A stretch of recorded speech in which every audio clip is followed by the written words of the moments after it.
Hello नमस्कार दोस्तों, आप सभी का बहुत बहुत स्वागत है आपके अपने इस YouTube channel study for state services exam पे।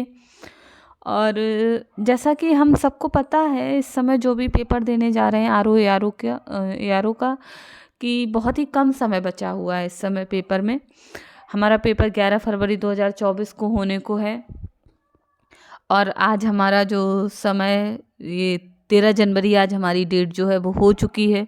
तो ऐसे में हमें देखिए क्या करना है।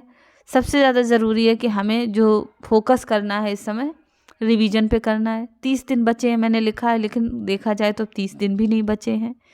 11 फरवरी को पेपर है और आज आपकी 13 जनवरी हो चुकी है। तो इस हिसाब से तो हमारे पास पूरे 30 दिन भी नहीं बचे हुए हैं। तो इतने कम समय में हमें क्या करना चाहिए? तो हमें सिर्फ़ और सिर्फ, या तो अगर हमने बहुत शॉर्ट नोट्स बना के रखे हैं आप लोगों ने, तो आप उसे रिवाइज़ करिए बार बार। और नहीं है, यदि वो नहीं है, तो आप सिर्फ़ और सिर्फ टेस्ट सीरीज पे फोकस कीजिए। और इस समय टेस्ट सीरीज बहुत सी कोचिंग वाले आपकी टेस्ट सीरीज करा भी रहे हैं। आप लोगों में से कई लोगों ने ज्वाइन भी कर रखा होगा। तो मैं आप लोगों के लिए आज जीएस वर्ड वाले जो टेस्ट सीरीज आर ओ की चला रहे हैं, जीएस वर्ड वालों की जीएस की जो टेस्ट सीरीज है, उनका जो पहला टेस्ट हुआ था, वो लोग एक्चुअली सब्जेक्ट वाइज आपका टेस्ट सीरीज करा रहे हैं। उनका पहला जो टेस्ट हुआ था वो हुआ है सब्जेक्ट वाइज में इंडियन हिस्ट्री का। तो आज हम लोग अपना इंडियन हिस्ट्री का पोर्शन टेस्ट सीरीज में देखने जा रहे हैं। तो चलिए शुरू करते हैं आज की टेस्ट सीरीज। ये देख लीजिए आप कि ये देखिए, ये टेस्ट सीरीज है जीएस वालों की आपकी, इसको हम करने जा रहे हैं। चलिए आगे बढ़ते हैं। तो हमारा पहला जो प्रश्न है वो देखिए आप। हमारा पहला प्रश्न है, एक सेकंड मैं इसको जूम करती हूँ, आपको दिखाई देगा तब।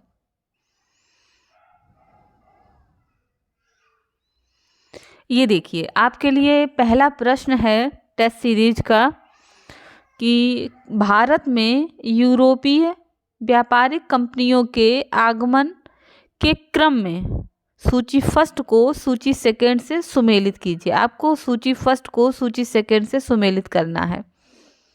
ये एक सेकंड,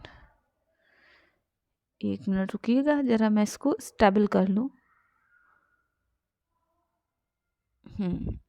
अब देखिए, अब आप दीजिए। पहला प्रश्न हमारा आपने देखा कि जो भारत में, ये हमारा प्रश्न देखिए बेसिकली किस उससे रिलेटेड है। हमारा जो भारत में जब यूरोपीय कंपनियों का आगमन शुरू हुआ था, ये आपका हमारा 1498 के बाद की घटनाएं होना शुरू हुई थी। जो 1400 के बाद की आप समझ लीजिए, क्योंकि जैसे ही मुगलों का देखिए मिडुअल हम लोग मुगल्स जो पढ़ते हैं, औरंगजेब के बाद का जो शुरुआत होती है, उससे पहले ही यूरोपीय कंपनियों का आगमन आपने देखा होगा कि हमारे यहाँ शुरुआत हो जाती है अकबर के समय से ही। ठीक है, इवन जहांगीर के समय ही यूरोपीय लोग आए होते हैं, लेकिन अकबर के समय फरमान आता है, सामने दरबार में पेश होते हैं। तो देखा जाए तो वहीं से अकबर, जहांगीर और अकबर के समय से ही यूरोपीय जो नागरिक थे वो आने शुरू हो गए। लेकिन कंपनियां कब आना शुरू हुई, ये आपको बताना है। तो पहली कंपनी आपको, अगर आपने हिस्ट्री पढ़ी होगी, ये हमारा मॉडर्न हिस्ट्री से रिलेटेड प्रश्न है आपका। देखिए पुर्तगाली सबसे पहले कब आए थे? पुर्तगाली जो आए थे, सबसे पहले पुर्तगाली ही आए थे भारत में। वो आए थे 1498 में आपके। फिर उसके बाद कौन आता है? डच कब आए थे? अगर आप देखें तो डच कब आए थे, तो जो आपके डच थे वो आए थे आपके ये 1607 में। ठीक है, पुर्तगाली आपके आए थे 1498 में, और आपके जो डच आए थे वो 1607 में आए थे। और आपके जो अंग्रेज थे, जो अंग्रेज आए थे वो आए थे आपके, एक सेकंड माफ़ करिएगा, यहाँ पे कुछ मिस्टेक हुई मुझसे। ये आपके डच आए थे 1605 में। एक सेकंड, डच आपके 1605 में आए थे, और अंग्रेज जो थे आपके वो आए थे 1607 में। ठीक है, 1607 में। पेंसिल सही से काम नहीं कर रही है मेरी, उसके लिए माफ़ करिएगा आप। और फ्रेंच कब आए थे आपके? वो आए थे सबसे लास्ट में 1688 में। तो अब मैं यहाँ पे आपके लिए लिख देती हूँ। देखिए पुर्तगाली कब आए?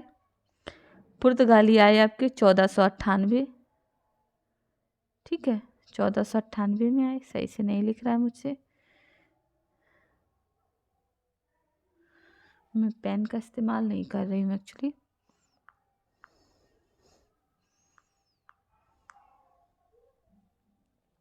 तो आपका इसमें ऑप्शन जो सही हो जाएगा, ऑप्शन सी आपका सही है। चलिए आगे बढ़ते हैं। आगे देखिए, अगला प्रश्न है हमारा। तो पहला प्रश्न आपने समझ लिया, पुर्तगाली आए थे 1498 में, डच आए थे 1605 में, अंग्रेज आए थे 1607 में, और फ्रेंच आए थे आपके 1688 में। तो पहला हमारा सही ऑप्शन हो रहा था 3-4-2-1, 3-4-2-1, ऑप्शन सी आपका यहाँ पे राइट हो गया। चलिए हम लोग अगले प्रश्न पे मूव करते हैं, और इसको हम हटा देते हैं, ये सब हटाइए। ठीक है, ये सब हटाने के बाद हम लोग अगले प्रश्न पे मूव करते हैं। चलिए अगला प्रश्न हमारा है कि नीचे दो कथन दिए गए हैं, कथन ए और कथन आर। ठीक है, दूसरा कारण है और एक है कथन, मतलब असर्शन आपका, दूसरा जो आपका है वो रीजन है। अब आपको बताना है कि कथन कह रहा है कि कंपिल यानी फर्रुखाबाद जैन धर्म के प्रवर्तक 13वें तीर्थकर भगवान विमलनाथ महासती द्रौपदी तथा गुरु द्रोणाचार्य की जन्मस्थली है। मतलब यहाँ कहा जा रहा है जो फर्रुखाबाद है वो भगवान जो 13वें तीर्थकर थे जैन के, भगवान विमलनाथ, महासती द्रौपदी और गुरु द्रोणाचार्य की जन्मस्थली है। ये पूछा जा रहा है आपसे। कारण, कथन कहा जा रहा है, आपसे पूछा जा रहा है कि कारण इसका क्या है कि इस नगर का विष्णु पुराण, जातक, रामायण, इस नगर का विष्णु पुराण में, जातक में और रामायण तथा उत्तराध्ययन सूत्र एवं अनेक ग्रंथों में उल्लेख किया गया है।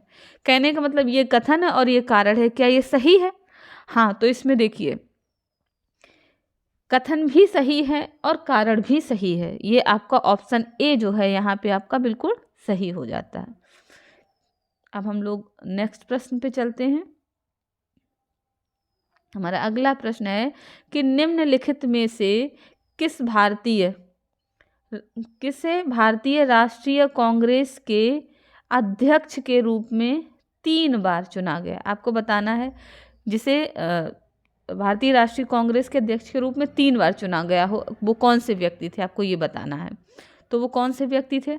आपने हिस्ट्री में पढ़ा होगा कि वो इकलौते व्यक्ति थे दादा भाई नौरोजी। ठीक है, जो कि 3 बार भारतीय राष्ट्रीय कांग्रेस के अध्यक्ष चुने गए। चलिए अगला प्रश्न देखते हैं हम लोग। अगला प्रश्न है हमारा, भारतीय राष्ट्रीय कांग्रेस के निम्नलिखित नेताओं में से कौन एक उदारवादी नेता थे? एक उग्रवादी और उदारवादी हम लोगों ने पढ़ा है ना। तो लाल बाल पाल जो थे वो उग्रवादी कहे जाते हैं, और कुछ नेता जो थे वो उदारवादी नेता कहे जाते हैं। नरम दल और गरम दल आपने पढ़ा होगा। तो हमारा इसमें जो उदारवादी, माफ़ करिएगा, प्रश्न है यहाँ, उदारवादी नेता के रूप में नहीं जाना जाता। निम्नलिखित नेताओं में से कौन एक उदारवादी नेता के रूप में नहीं जाना जाता? प्रश्न को सही से पढ़ना बहुत आवश्यक है, माफ़ करिएगा मुझसे गलती हुई। तो जो नहीं जाने, देखिए तैयब जी थे वो उदारवादी नेता थे, राणा डी उदारवादी थे, WC बनर्जी, व्योमेश चंद्र बनर्जी जिनको बोलते हैं वो भी एक उदारवादी नेता थे। लेकिन जो विपिन चंद्र पाल हैं, जो हम लोग 3 नाम लेते हैं ना, लाल बाल पाल,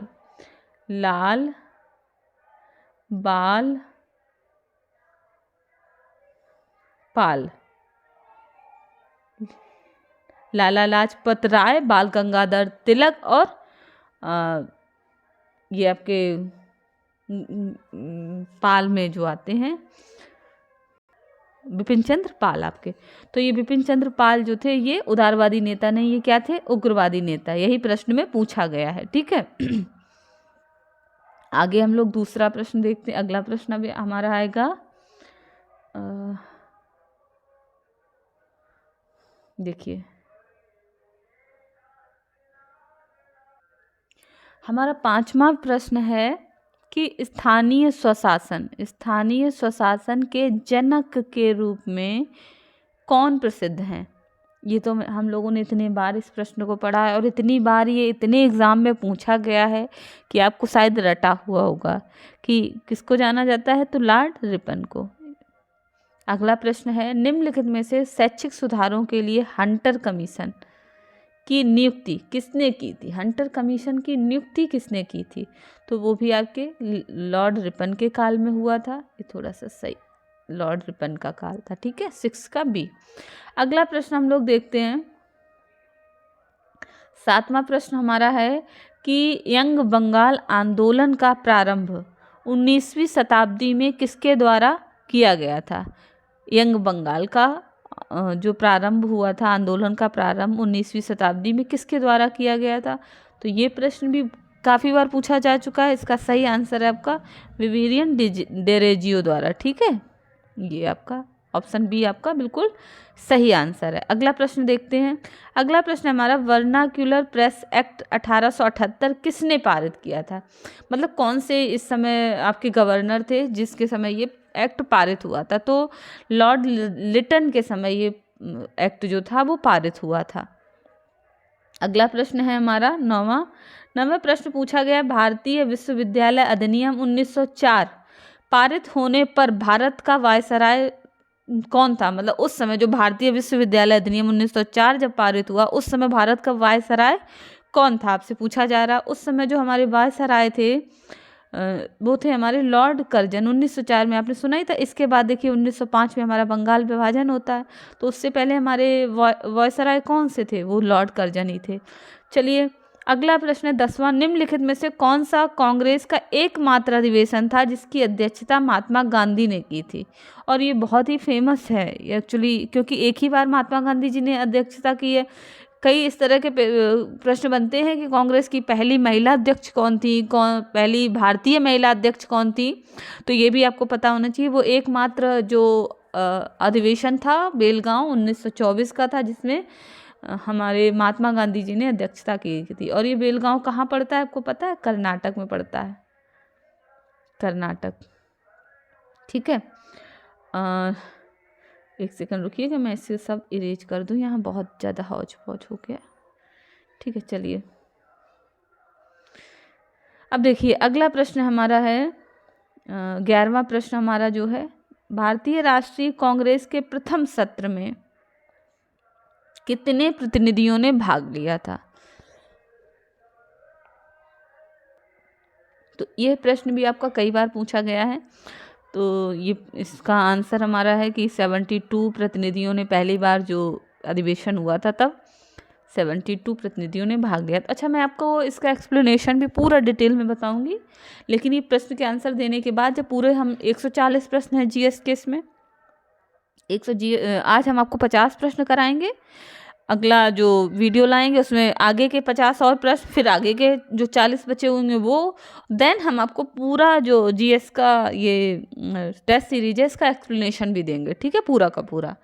तो अभी आपसे प्रश्न के आंसर आप खुद नोट करते जाइए कि आप कहाँ गलत, आपका कौन सा हो रहा है, कौन सा सही हो रहा है। ठीक है, और मुझे प्लीज़ कमेंट्स में बताइएगा कि आपके कितने सही हुए और कितने गलत हुए। साथ साथ ये भी बताइएगा कि आपको कैसा लगा ये सेशन। ठीक है, तो चलिए हम लोग आगे बढ़ते हैं। 11 प्रश्न संख्या 11 का सही आंसर जो था ऑप्शन ए था। चलिए हम लोग आगे देखते हैं। देखिए अगला प्रश्न देखते हैं। 12वां प्रश्न हमारा है कि अंग्रेजी साप्ताहिक न्यू इंडिया की स्थापना किसने की? न्यू इंडिया हो गई, और एक है एनी बेसेंट की है ये न्यू इंडिया। साथ साथ एक और बुक है इनकी, वो भी मैं आपको बताऊंगी बाद में। ठीक है, अगला प्रश्न देखते हैं। 13वां, कांग्रेस के प्रसिद्ध त्रिपुरी अधिवेशन, ये बहुत ही विवादित अधिवेशन भी रहा है, की अध्यक्षता किसने की थी? आपको बताना है। ठीक है, तो इसकी अध्यक्षता की थी हमारे सुभाष चंद्र बोस जी ने। 14 नंबर प्रश्न हमारा है कि मुस्लिम लीग के लाहौर अधिवेशन की अध्यक्षता किसने की थी? मुस्लिम लीग के लाहौर अध्यक्ष। अब ये मुस्लिम लीग का अधिवेशन पूछा जा रहा है जो लाहौर में हुआ था 1940 में। इसकी अध्यक्षता किसने की थी आपको बताना है। तो इसकी अध्यक्षता एम.ए. जिन्ना ने की थी, मोहम्मद अली जिन्ना जी ने की थी। 15वां प्रश्न है हमारा, वंदे मातरम समाचार पत्र किसने शुरू किया था।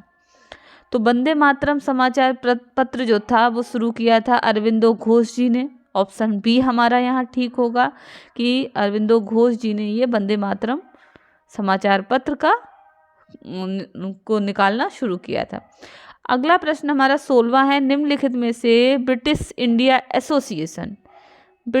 एसोसिएशन की स्थापना कब हुई थी। आपसे तिथि मतलब सन पूछा जा रहा है कि ब्रिटिश इंडिया एसोसिएशन की स्थापना कब हुई थी। तो इसका ऑप्शन हमारा सही होगा 1851 में हुई थी ब्रिटिश इंडिया एसोसिएशन की स्थापना। चलिए अगला प्रश्न देखते हैं हमारा। अगला प्रश्न 17वां प्रश्न देखते हैं, निम्नलिखित में से किसने भारतीय राष्ट्रीय कांग्रेस को सूक्ष्मदर्शी अल्पसंख्यकों की संस्था कहकर पुकारा था। कहकर मतलब एक तरह से उपहास उड़ाया था। किसने उसका उपहास किया था। तो ये बहुत ही ये भी एक प्रश्न ऐसा है कि बहुत बार पूछा जा चुका है आपका। तो ये लॉर्ड डफरिन ने कहा था। अगला प्रश्न 18वां प्रश्न देखिए, अखिल भारतीय ट्रेड यूनियन कांग्रेस के प्रथम अध्यक्ष कौन थे। तो प्रथम अध्यक्ष थे हमारे लाला लाजपत राय जी, अखिल भारतीय AITU के, ठीक है, प्रथम अध्यक्ष। अगला प्रश्न देखते हैं 19 नंबर प्रश्न है हमारा, निम्नलिखित में से सीमांत गांधी या खान अब्दुल गफ्फार ने किस आंदोलन में सक्रिय रूप से भाग लिया था। तो ये था सविनय अवज्ञा आंदोलन, ठीक है, इसमें इन्होंने सक्रिय रूप से भाग लिया था। 20वां प्रश्न है, खुदीराम बोस और प्रफुल्ल चाकी को किस मामले में गिरफ्तार किया गया था। तो मुजफ्फरपुर षड्यंत्र केस था जिसमें इनको गिरफ्तार किया गया था। अच्छा, मैं इसको पहले भी बता चुकी हूँ कि मैं इसकी पूरा डिटेल में आपको एक्सप्लेनेशन एक वीडियो बनाएंगे, पहले प्रश्न से लेके लास्ट तक जितने प्रश्न कराएंगे उसका पूरा एक्सप्लेनेशन डिटेल। अगर अभी बताने लगेंगे तो वीडियो बहुत ज़्यादा लंबा हो जाएगा, तो इसलिए मैं आपको एक लास्ट डे इसको कंप्लीट कराऊंगी। अगला प्रश्न है हमारा 21 नंबर प्रश्न हमारा है कि निम्नलिखित में से किस आंदोलन के दौरान बिहार में चौकीदार टैक्स का विरोध हुआ था। तो ये हमारा कौन सा आंदोलन था जिसमें इस तरह बिहार में चौकीदार जो टैक्स का जो विरोध हुआ था, वो कौन सा आंदोलन था।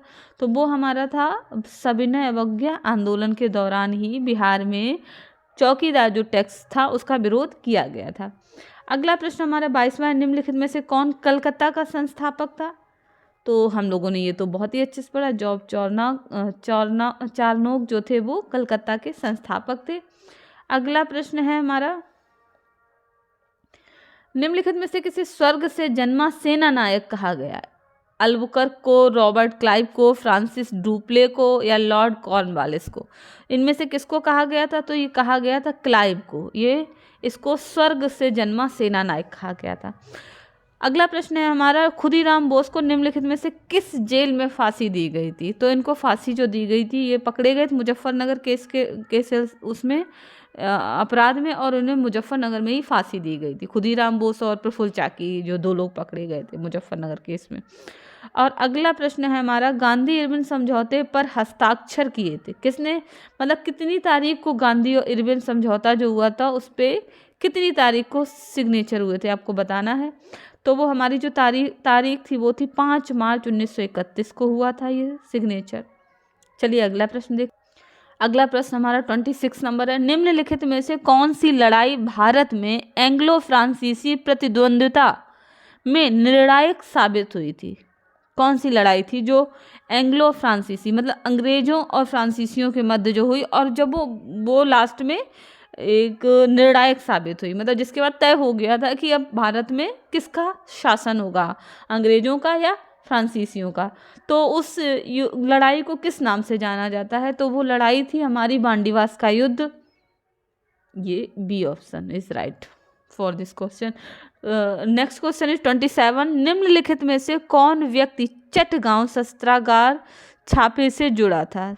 तो इसमें आपको बताना है कि कौन सा आपका आंसर सही है। तो वो थे अर्धेंदु दस्तीदार, ठीक है, ये चटगांव शस्त्रागार छापे से जुड़े हुए थे। अब नेक्स्ट क्वेश्चन हमारा है 28 नंबर, निम्नलिखित में से किस वंश के शासनकाल में नालंदा और विक्रमशिला विश्वविद्यालयों की स्थापना की गई थी? तो ये बंगाल में जो राज्य जो थे जो शासन कर रहे थे उनसे रिलेटेड आपका प्रश्न है। तब बंगाल, बिहार, उड़ीसा जो था एक ही साथ हुआ करता था, उस समय की ये बात है।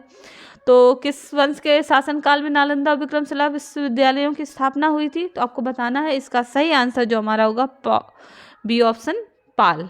ठीक है, पाल वंश के शासकों ने कराया था। नेक्स्ट इज 29 नंबर क्वेश्चन, 31 अक्टूबर 1943 को सुभाष चंद्र बोस ने स्वतंत्र भारत की अनंतिम सरकार के गठन की घोषणा निम्नलिखित में से कहां पर की थी? जो सुभाष चंद्र बोस ने कहां पर अनंतिम सरकार के गठन की घोषणा की थी? तो ये इन्होंने की थी सिंगापुर में। सॉरी, माफ करिएगा।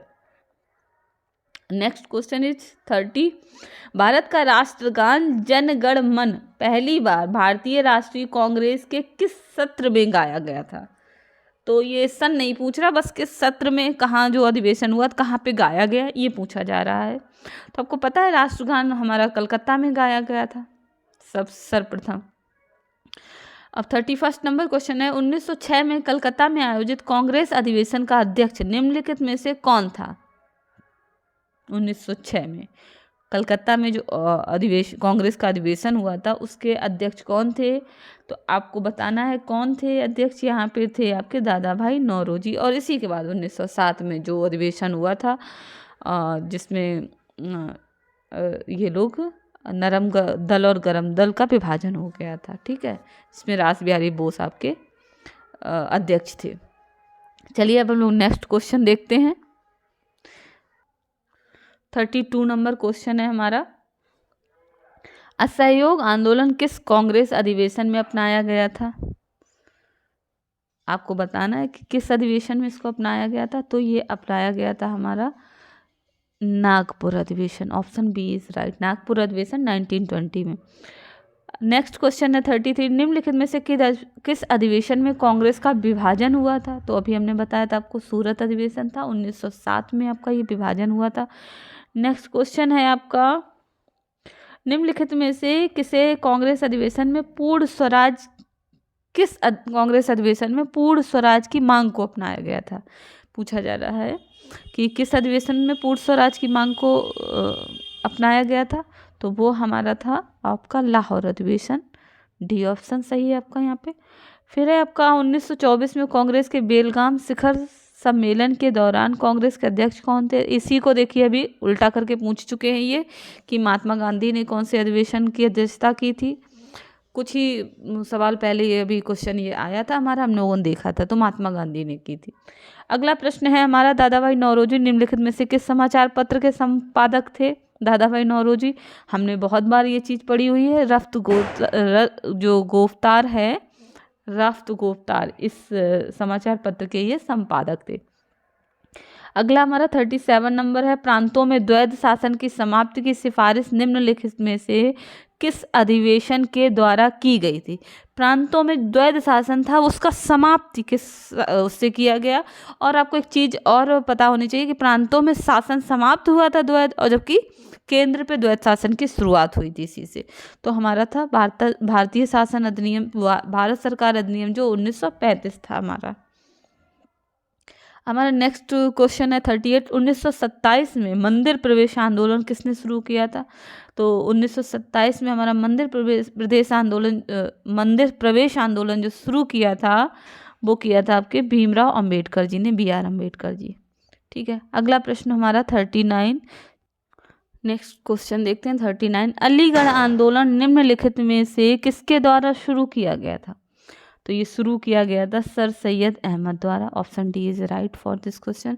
महात्मा गांधी द्वारा भारत छोड़ो आंदोलन निम्नलिखित में से किस शहर में शुरू किया गया था?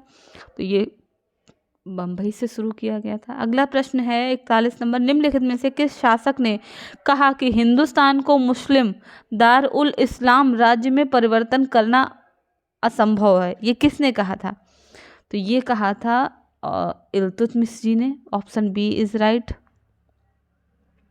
अगला प्रश्न है हमारा कि दिल्ली सल्तनत का एकमात्र सुल्तान जिसने स्वयं को खलीफा घोषित किया था। और ये प्रश्न एक बार नहीं, आपका कई बार पूछा गया है और कई एग्ज़ाम में पूछा गया है। तो ये मान के चलिए ये आयोग के फेवरेट क्वेश्चन है आपके लिए कि ये पूछे जाते हैं अक्सर।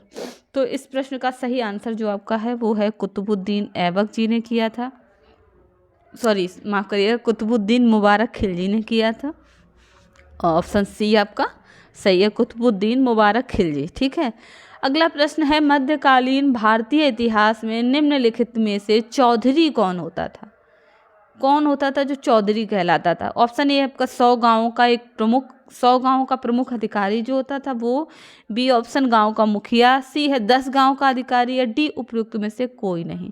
तो ये जो ऑप्शन ए है आपका यही बिल्कुल सही है। 100 गांवों का जो प्रमुख अधिकारी होता था उसी को क्या कहते थे? चौधरी कहा जाता था। अच्छा, नेक्स्ट क्वेश्चन है हमारा कि भारत में पहली तुर्की मस्जिद निम्नलिखित में से कौन सी है? तुर्की मस्जिद कौन सी है पहली? तो वो है हमारी बी, कुब्बतुल इस्लाम। ये पहली तुर्की मस्जिद है। हमारा नेक्स्ट क्वेश्चन है मध्यकालीन भारतीय इतिहास में किसे मध्यकालीन संगीत का संस्थापक माना जाता है? तो ये बहुत ही प्रसिद्ध व्यक्ति हैं, ये है हमारे अमीर खुसरो जी। इनको मध्यकालीन भारतीय इतिहास में संगीत का संस्थापक माना जाता है। अगला प्रश्न देखते हैं। अगला प्रश्न हमारा है 46 नंबर की बांग्ला साहित्य की प्रथम रचना निम्नलिखित में से कौन सी थी?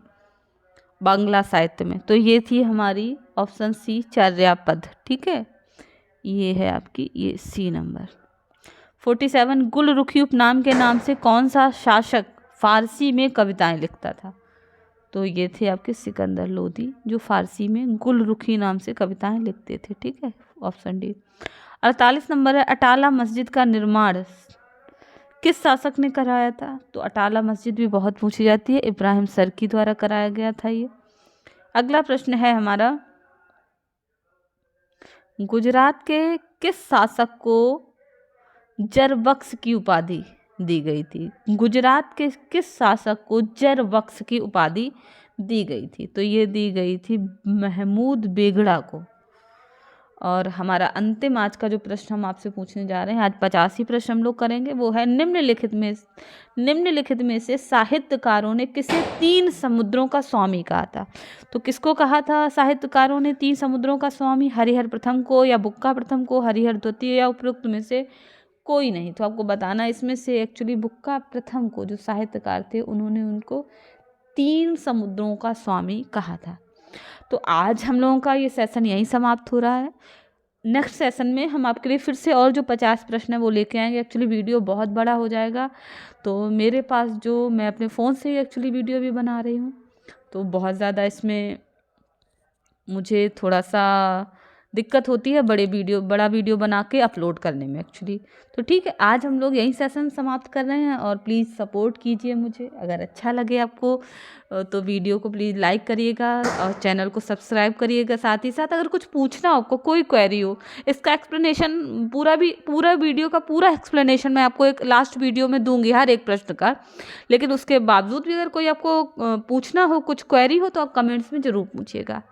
हाँ, इसी के साथ नमस्कार, धन्यवाद।